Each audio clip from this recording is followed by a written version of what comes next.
بسم اللہ الرحمن الرحیم۔ میں یوسف طاہر اپنے کیمرہ مین محمد ریحان حسن کے ساتھ آج موجود ہوں انگا وادی سون میں۔ انگا وادی سون بہت حوالوں سے مشہور و معروف ہے، لیکن آج ہم ادب کے سلسلے میں یہاں پہ ملاقات کریں گے۔ انگا وادی سون جو ہے حضرت سلطان باہو رحمۃ اللہ علیہ، حضرت پیر میر علی شاہ رحمۃ اللہ علیہ، اس کے بعد نابغہ روزگار شخصیت حضرت احمد ندیم قاسمی کے لحاظ سے، اور اس کے علاوہ متعدد ایسی شخصیات ہیں کہ جو ادب، نظم و نثر، اس کی تخلیق اور شوق کے لحاظ سے ایک منفرد حیثیت رکھتی ہیں۔ جہاں تک ادب کی تخلیق کا تعلق ہے تو اسی لحاظ سے ہم انگا وادی سون کے ایک نامور شخصیت جن کا تعلق نظم اور نثر دونوں سے ہے، ان سے ملاقات کی خاطر یہاں پہ موجود ہیں۔ ان شخصیت کا سب سے اہم حوالہ انشاء پردازی اور یعنی افسانہ نگاری، افسانچے اور دیگر نثری تخلیقات ہیں۔ آپ ایک عالمی سطح کے اور ماہر تخلیقار ہیں جناب غلام مجتبیٰ اوان صاحب۔ بہت شکریہ کہ آپ نے ہمیں جو ہے وقت دیا۔ آپ کا بہت بہت شکریہ، آپ اپنی مصروفیات سے وقت نکال کے ہمارے پاس تشریف لائے، تو آپ کی ذرا نوازی ہے، اس بات میں شکریہ ادا کرتا ہوں۔ ہم اس ملاقات میں کوشش کریں گے کہ جو چیدہ آپ کے تعارف ہیں ان سے عوام جو شائقین ہیں ان سے آگاہی کے لیے آپ سے کچھ سوالات سامنے رکھیں گے۔ جی۔ تو اس سلسلے میں سب سے پہلے کہ ہم نے تو ایک تعارف کروایا، جی۔ جو آپ کا شوق ہے اس لحاظ سے آپ ہمیں بتائیں کہ آپ کی خاصیت یا دلچسپی کن موضوعات میں ہے، خصوصاً ادب کے لحاظ سے۔ سب سے پہلے تو میں اس حوالے سے ایک بات کرنا چاہوں گا کہ ہماری وادی زرخیز ہے کافی نظم اور نثر کے حوالے سے۔ احمد ندیم قاسمی رحمۃ اللہ علیہ کا نام ہی جس مٹی کے ساتھ جڑ جائے تو اس کے اندر خاصیت نہ ہو ادب کے حوالے سے یہ ناممکن ہے۔ تو بچپن ہی سے ہم جب اسکول میں پڑھا کرتے تھے تو اس حوالے سے جب بچپن میں ہم 9ویں 10ویں کے اسباق پڑھا کرتے تھے اردو کے، تو جو نثری اسباق تھے مجھے پڑھتے ہوئے بڑا لطف آتا تھا۔ تو میرے جو اساتذہ تھے، اللہ ان کو جو ہے وہ مزید ترقیاں عطا فرمائے، انہوں نے مجھے جو ہے وہ بڑے خوبصورت انداز سے جو ہے وہ سینچا۔ تو جیسے ہم آگے منازل طے کرتے گئے تو مجھے یہ احساس پیدا ہوتا گیا کہ میرے اندر کچھ لکھنے کی صلاحیت موجود ہے۔ تو شروع سے چونکہ وادی کے اندر موجودہ دور کے اندر پنجابی کے ساتھ جو ہے وہ تعلق اور شغف زیادہ ہے، لیکن میرا اردو کی سمت زیادہ تعلق تھا، تو لہٰذا اس حوالے سے پھر اردو کو آگے لے کر چلنے کی کوشش کی اور شاعری کو بھی تھوڑا بہت سینچنا شروع کیا، اور نثر کو جو ہے وہ میں نے اپنا میدان بنایا۔ تو جب میں انٹرمیڈیٹ میں پہنچا تو اس وقت سے میں نے باقاعدہ جو ہے وہ نثر لکھنا شروع کی، لیکن باقاعدہ جس کو میں خود کو اپنی ان تخلیقات کو، نثری تخلیقات کو میں قابل قبول صورت دیتا ہوں تو وہ تقریباً 2011-12 کیا۔ تو سب سے پہلے میں نے 2011-12 کے اندر جو ہے وہ نثر کی طرف، اور میرے پسندیدہ موضوعات میں سے اس وقت سے لے کر آج تک اور جو سب سے اہم موضوع ہے وہ ہے تقسیم ہند۔ تقسیم ہند کے حوالے سے میرے کافی افسانے ہیں، اس حوالے سے میں کافی کچھ لکھ چکا ہوں۔ ہم نے ایک دبستان ادب کا ایک سلسلہ شروع کیا تھا، ایک رسالہ وادی سون کے ادیبوں اور شعراء کا نکلا کرتا تھا، تو اس حوالے سے میری کچھ نظم کے اندر تخلیقات ہیں تقسیم ہند کا، جس میں درد اجاگر کیا گیا ہے، اور کچھ ایسے سچی کہانیاں ہیں جن کو میں نے افسانوں کو روپ دیا ہے جو ہماری وادی کے لوگوں کی ہیں، اور میں آپ کی طرح جو ہے وہ کچھ لوگوں سے ملاقات کی اور ان کی جو کہانیوں کو جو ہے وہ الفاظ کی صورت میں جو ہے وہ افسانوں کی صورت میں لکھا اور تقسیم ہند کے دست و بیان سے. جو ہمارا علاقہ ہے اس میں ظاہر ہے ہمیں بہت زیادہ رہنمائی کی ضرورت ہوتی ہے کیونکہ ایک ماحول میسر نہیں آتا. تو آپ کی جس طرح ابتدا ہوئی، آپ کا ایک شوق ہے ابھی نثر کے لحاظ سے، تو یہاں پہ جو دو چیزیں ہیں، مطلب دو پوائنٹ ہے میرے، کہ ایک آئیڈیل شخصیت کون سی ہے کہ جس کی پیروی کرنا یہ ایک ذہن ملنے والی ہوتی ہے یا جو تسکین کرتی ہے. دوسرا پھر یہاں سے رہنمائی آپ نے کس لیے لی، جو میری دلچسپی والا سوال ہے. یہ بہت اہم سوال ہے. ظاہری طور پہ آدمی جس سمت کی طرف جانے کی کوشش کرتا ہے اس کے کچھ آئیڈیل ہوتے ہیں، کچھ رہنما ہوتے ہیں، ان کو ان کی بلندیوں کو یا ان کے راستوں کو وہ مد نظر رکھتے ہوئے ان پر چلنے کی کوشش کرتا ہے. تو سب سے پہلے میں جیسے ذکر کر چکا ہوں کہ بچپن میں جب ہم 9ویں 10ویں میں پڑھا کرتے تھے تو احمد ندیم قاسمی رحمۃ اللہ علیہ کی سفارش، ان کا دستک، اور وہ ہمارے نصاب میں شامل تھے. اور جب ہمارے اساتذہ ہمیں یہ بتایا کرتے تھے کہ ینگا کے ساتھ ان کا تعلق تھا اور میرے دادا حضور کے ساتھ ان کا بڑا خصوصی شغف تھا اور وہ خصوصی دوستی تھی، اکٹھے بیٹھ کر وہ دارے پہ بیٹھا کرتے تھے، اکٹھے کھانا کھایا کرتے تھے اور بڑا قریبی ان کے ساتھ تعلق تھا. تو ایک تو خاندانی طور پر مجھے یہ بات جو ہے وہ اس حوالے سے ملی. ہمارے جو دادا تھے انہوں نے ہمارے والد کو اس بات کی تو بتایا کہ ہمارا قاسمی صاحب کے ساتھ کیا تعلق تھا. دوسرا، جب نثری کتابوں کے اندر میں نے قاسمی صاحب کا ذکر سنا اور ان کے افسانے میں نے پڑھے تو اس طرف پھر میرا ذہن جو ہے وہ خود بخود راغب ہو گیا اور پھر میں نے قاسمی صاحب کے افسانوں کو پڑھنا شروع کیا. اور جب میں نے ان کو پڑھنا شروع کیا تو مجھے وادی کا رنگ نظر آیا. تو اس حوالے سے میں نے کوشش کی کہ چلو میں بھی کوشش کروں، اگر اللہ نے مجھے اس کچھ صلاحیت سے نوازا ہے تو پھر میں وادی کے اس رنگ کو، جہاں قاسمی صاحب نے جن رنگوں کو بڑے خوبصورت انداز سے اجاگر کرنے کی کوشش کی ہے، جو جدت اس میں اب آ چکی ہے، اس کو اجاگر کرنے کی کوشش. بس میں قاسمی جو اس نے شمولیت اختیار کی، پھر اس لحاظ سے آپ سے تعارف ہو کہ قاضی عثمان صاحب تھے. دراصل ان سے انہوں نے آپ کا ایک تعارف کروایا کافی عرصہ پہلے کہ ماشاءاللہ آپ کے جو افسانے ہیں وہ بین الاقوامی اخبارات میں بھی شائع ہوتے ہیں. یہ تو بڑی منفرد اور حوصلہ افزا قسم کی بات ہے کہ جو بڑے بڑے لوگ ہیں وہ بڑی محنت کے بعد وہاں پہ اس مقام پہ پہنچتے ہیں یا اس پذیرائی پہ پہنچتے ہیں جو اللہ تعالیٰ نے آپ کو اسی عمر میں عطا کی. بالکل. تو وہاں پہ جو کیا پاکستان میں بھی مطلب جو آپ کی تخلیقات کا سفر ہے، یا میں تو اس کو سفر شوق کہتا ہوں، تو وہاں پہ مطلب یہاں پہ کیا صورتحال اس کی رہی؟ آپ اخبارات کے ساتھ وابستہ رہے یا آپ نے کس طرح وہ اس کو پھیلایا؟ آپ اظہار کا ذریعہ کیا؟ بڑا زبردست آپ نے جو ہے وہ یہ سوال کیا. ظاہری طور پہ کوئی بھی نثر نگار ہوتا ہے یا کوئی بھی شاعر ہوتا ہے جو وہ لکھتا ہے تو اس کی یہ خواہش ہوتی ہے کہ اس کو پڑھا جائے،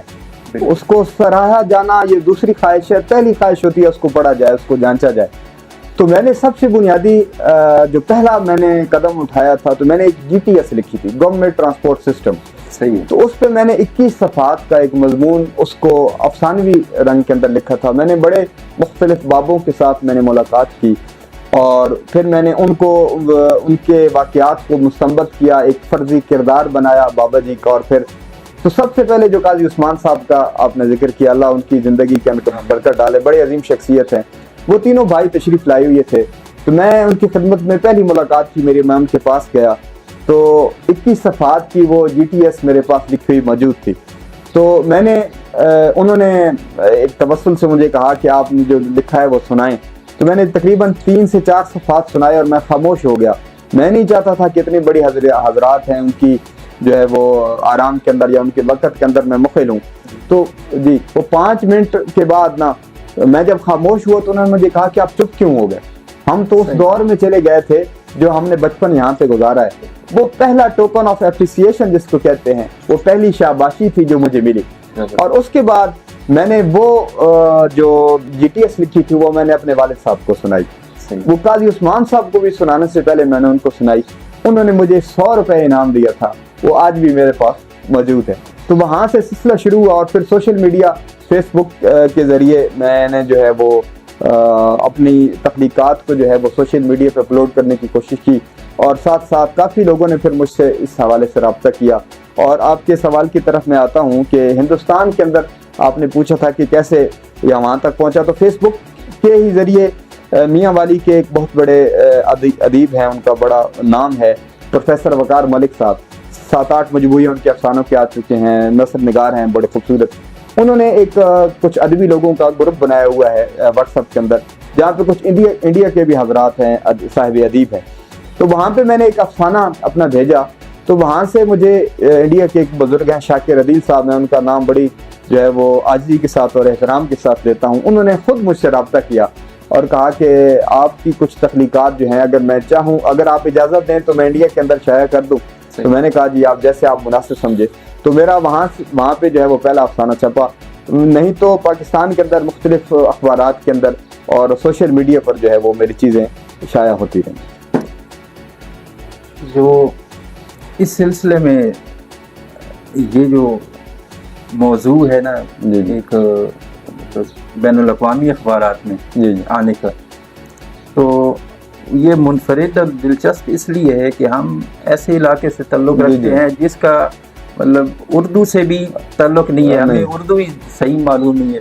اور وہ جو اخبارات ہیں یا جو بھی آپ کے وہ ذرائع ہیں جہاں سے آپ کی اشاعت ہوتی ہے تو وہ تو اہل زبان لوگ ہیں. بالکل. تو یہ بڑی حوصلہ افزا بات ہے اور یہ بڑی قابل تقلید ہے کہ جو حوصلہ افزا اس لحاظ سے ہے کہ جو آپ کی زبان ہے اردو, جو آپ افسانوں میں یا اپنی تحریر میں پیش کرتے ہیں, جب وہ بچے پڑھتے ہیں یا قاری یا جو شائقین پڑھتے ہیں ان کو اس زبان کے ساتھ آپ وابستہ کر دیتے ہیں. بالکل. ابھی اہم چیز یہ ہے کہ ایک اور اسی سلسلے میں سوال کہ آپ نے لکھا ہے ماشاءاللہ تو اپنی علاقائی زبان میں بھی کچھ کوشش کی ہے. یہ بڑا زبردست سوال ہے. میں کوشش کر رہا ہوں اس سلسلے میں, کیونکہ میں نے وادی کی ثقافت کو اجاگر تو کیا ہے اور میں نے مختلف کردار, جو جیسے آپ جانتے ہیں ہمارے گاؤں کا ایک کردار تھا بابا سعید تھا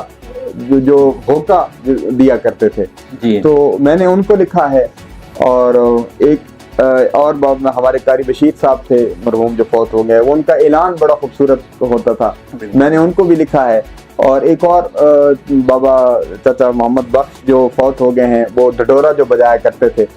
میں نے ان کو بھی جو ہے وہ ان چیزوں کو لکھا تو ہے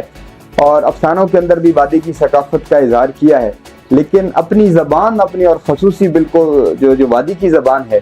اس پہ اب میرا ارادہ ہے انشاءاللہ کہ میں ایک افسانہ اس کے اندر لکھ کر جو ہے وہ اس کو انشاءاللہ کوشش کروں گا کہ مختلف اخبارات اور خصوصی طور پہ میں ہندوستان میں میری یہ خواہش ہے کہ ہماری اس وادی کی ثقافت اور احمد ندیم قاسمی رحمۃ اللہ علیہ کی جو جنم بھومی ہے ان کی جو زبان ہے اس کو بھی وہاں پہ میں انشاءاللہ پہنچانے کی کوشش کروں گا, میرا ارادہ ہے. ویسے آپ بزم قاسمی کے بھی سیکٹری ہیں اور جہاں تک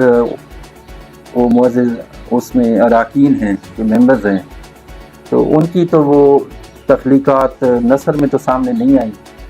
اور پھر بزم قاسمی جو ہے ایک انہوں نے اب تک جو اپنی تخلیقات پیش کی ہیں وہ شاعرانہ ہے. تو دو چیزیں ہیں, ایک تو بزم قاسمی جو ہے اپنے علاقے کو یا علاقائی زبان کو وہ کیا اہمیت دیتی ہے, کیونکہ میرا ان سے رابطہ ہوا, انہوں نے کہا کہ ہم اردو زبان میں کرتے ہیں. تو آگے چل کر کیونکہ ان کا بھی یہ نیا سفر ہے, اس پہ بھی ہم نے پروگرام کرنا ہے آپ کے ساتھ,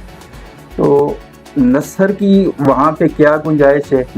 اور پھر اپنے علاقے کی کیا پلان ہے آپ کا بالخصوص نثر کے لحاظ سے. بہت اچھا سوال ہے. بزم قاسمی یہ جو لفظ ہے بزم قاسمی, یہ حافظ الیاس صاحب میرے بڑے قریبی دوست ہیں اور بڑے جو ہے وہ ماہر شاعر ہیں علوم کے اعتبار سے اور فنون کے اعتبار سے. میرا ان سے بڑا قریبی تعلق ہے اور میں نے ان سے یہ گزارش کی کہ ایک تنظیم ہونی چاہیے, کیونکہ ہم انگا کے ہیں اور صاحب قلم ہیں, تو اس حوالے سے کچھ نہ کچھ ادبی تخلیق ہونی چاہیے. تو نام بھی یہ میرا تجویز کردہ ہے کہ بزم قاسمی کے عنوان سے. اور اس نام کو تجویز کرنے کا مقصد بھی یہ تھا کہ قاسمی صاحب صرف شاعر نہیں تھے, قاسمی صاحب افسانہ نگار تھے, قاسمی صاحب کالم نگار تھے, قاسمی صاحب صحافی تھے, اور سب سے بڑھ کر قاسمی صاحب جو ہے وہ وادی کا بہت بڑا جو ہے وہ ذریعہ اظہار تھے وادی کی ثقافت کا. تو اس وادی جہاں جہاں جن جن اصناف کے اندر قاسمی صاحب نے کام کیا ہے,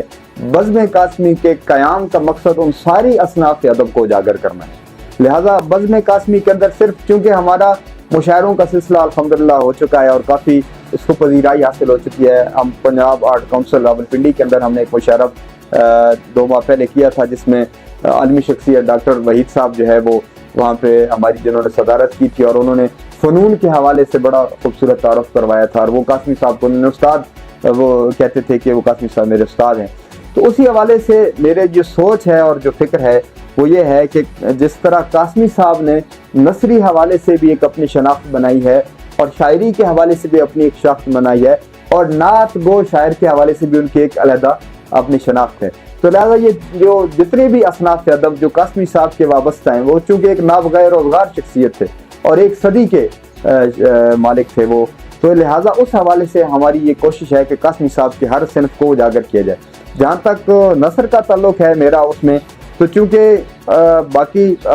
میں تو بہت شاعر قسم کا شخص ہوں, باقی ہمارے دوست وہ کافی منجے ہوئے شاعر ہیں اس حوالے سے, تو نثر کے حوالے سے بھی چھوٹی موٹی جو کاوش ہے جب بھی سٹیج پہ حاضری ہوتی ہے تو اس حوالے سے میں کوشش کرتا ہوں اور نثری لوگوں کے ساتھ پھر وابستہ کرنے کی کوشش کرتا ہوں. لہٰذا میرا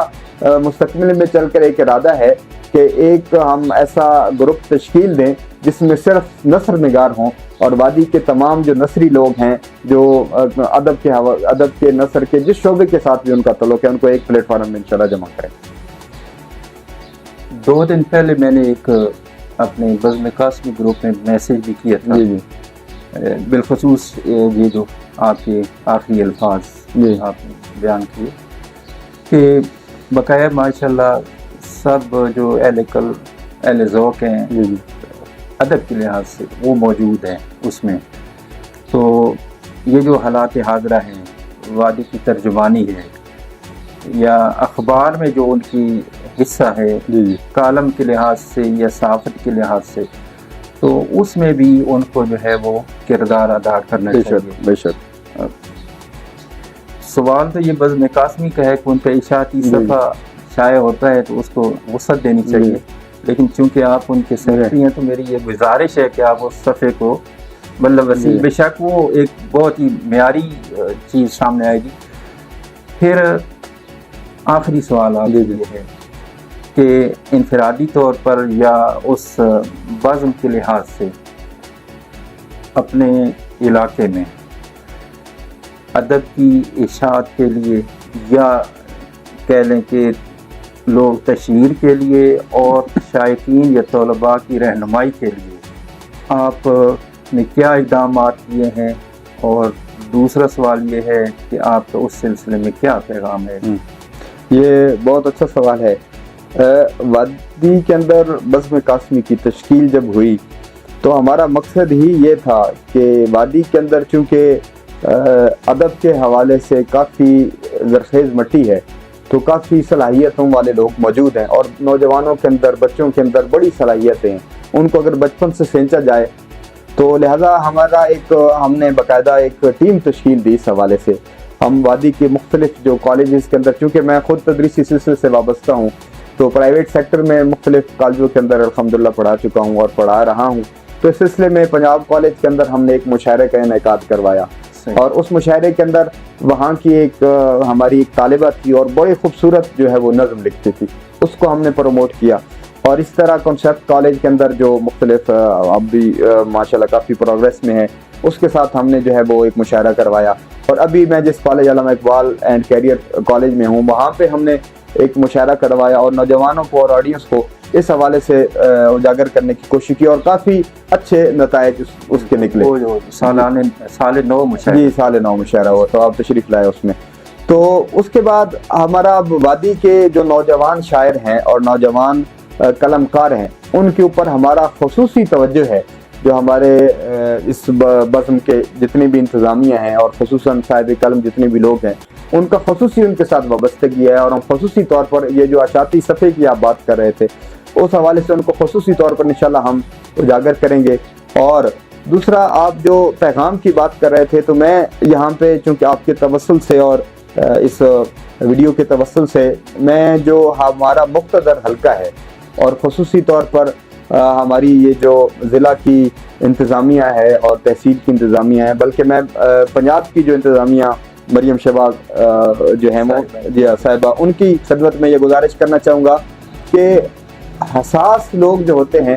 وہ معاشرے کا وہ حصہ ہوتے ہیں جو مضبوط لوگوں کو تشکیل دیتے ہیں۔ بالکل ٹھیک ہے، اور ہمارے یہ جو حساس ترین طبقہ ہے یہ قلم کار ہے، یہ معاشرے کی ان چیزوں کو دیکھ رہے ہوتے ہیں، وہ ان چیزوں کا مشاہدہ کر رہے ہوتے ہیں جن کو عام آنکھ نہیں دیکھ سکتی، تو لہٰذا ان کو ہر حوالے سے اب ہماری بزم قاسمی ہے یا ہم اپنی تئیں جتنی بھی کوششیں کر رہے ہیں ہم کبھی بھی اس جگہ پہ نہیں پہنچ سکتے کہ ایک ایسی تنظیم جو معاشی طور پر مضبوط ہو، تو معاشی طور پر مضبوط ہونے کی بنیاد پر وہ مختلف اداروں کے اندر مختلف جگہوں کے اندر جا کر جو ہے وہ پروگرام کر سکتی ہے۔ تو چونکہ ہمارا جو حکومتی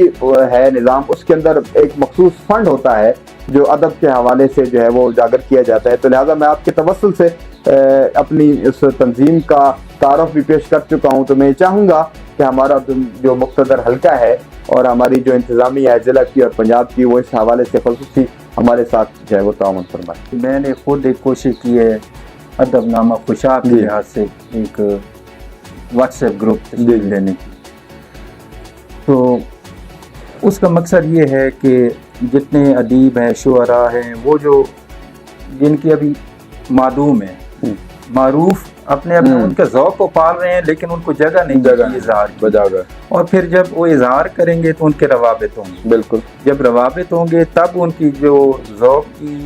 آبیاری بھی ہوگی اور تسکین بھی ہوگی۔ بالکل اس میں جو بالخصوص ہے یا یہ سوال آپ کے لیے کہ جو بچے ہیں یا مرد حضرات ہیں ان کو تو محفل مل جاتی ہے، ایک ماحول مل جاتا ہے، جو بچیاں ہیں وہ بھی اسی فطرت کا اور ہمارے معاشرے کے حصے ہیں اور وہ ہم سے زیادہ حساس ہیں۔ بالکل وجہ تو ان کی لکھنے کے لیے چاہے وہ نثر میں لکھیں، شاعری میں لکھیں، جو بھی اظہار کریں، تو ان کے لیے آپ ان تک پہنچنے کے لیے آپ کیا اقدامات کر رہے ہیں؟ یہ بہت اچھی آپ نے بات کی ہے۔ وادی کے اندر میں اگر 2-3 نام کو گنواؤں تو ایسے خوبصورت نام ہیں کہ جو وادی کے اندر ادب کے حوالے سے جو ہے وہ اپنا ایک نام بنوا چکے ہیں، جیسے ایک سائرہ امان نام کی ایک شرکی کی ایک جو ہے وہ ہماری ایک اسٹوڈنٹ ہے، اور وہ کافی ماشاءاللہ کافی اس کے فین فالوئنگ ہے اور کافی الحمدللہ وہ فیس بک پہ حوالے سے آپ ان کا پیج دیکھ سکتے ہیں۔ اسی طرح وادی کے اندر کچھ ایسی ہماری بچیاں، میں جیسے آپ کو بتا چکا ہوں کہ پنجاب کالج کی ہماری ایک اسٹوڈنٹ تھی، تو ہم نے ایک خصوصی ان بچیوں کے ساتھ ہم رابطے میں ہیں، اور جیسے کہ سوڈی کی ثاقب ملک صاحب کی صاحبزادیاں تھیں، وہ ہماری بزم کا حصہ ہیں اور ہمارے ساتھ مشاعرہ پڑھ چکی ہیں، تو ہماری یہ بزم جو ہے یہ ایک پلیٹ فارم ہے خصوصاً وادی سون کے اندر خواتین کے لیے، بچیوں کے لیے، کہ جو ادب کے ساتھ وابستہ ہیں کہ وہ اس پلیٹ فارم پہ آئیں اور اپنی صلاحیتوں کو وہ خوبصورت انداز میں پیش کر سکیں۔ اور ہماری یہ جو بزم ہے یہ بنائی ہی ایسی ہستیوں کے لیے گئی ہے اور ایسے لوگوں کے لیے گئی ہیں جو خود تو سامنے نہیں آ سکتی، جس طرح آپ بات کر رہے تھے کہ جیسے بچیاں جو ہے فطرتاً زیادہ حساس ہوتی ہیں بنسبتاً مردوں سے، اور ان کے اندر بہت زیادہ صلاحیتیں ہوتی ہیں، تو ہماری اس بزم کی قیام کا مقصد ہی صرف اور صرف یہ ہے کہ ہم ایسے لوگوں کو سامنے لے کر آ سکیں۔ مطلب یہ ہے کہ سب سے پہلے ہو گیا آپ کا رابطہ، اس کے بعد پھر تعارف ہو گیا، بالکل، پھر جو تخلیقات سامنے آتی ہیں ان کی رہنمائی ہو، بالکل، کیونکہ ہر ایک جو ہے وہ ہمیشہ جو شاگرد ہیں وہ استادوں سے ہی سیکھتے ہیں۔ بالکل بجا فرمایا۔ تو ادب ایک ایسی چیز ہوتی ہے جو مطلب روایت چل رہی ہے کہ جو ماہر ہے وہ ماہر ہے، جو متعین ہے وہ متعین ہے، لیکن ظاہر ہے شوق تو ہر ایک کے اندر ہے۔ بالکل، تو یہ جو بزم قاسمی ہے اس لحاظ سے تو ہم ایک علیحدہ پروگرام انشاءاللہ محترم حافظ الیاس حافظ صاحب کے ساتھ رکھیں گے ضرور، اور اگر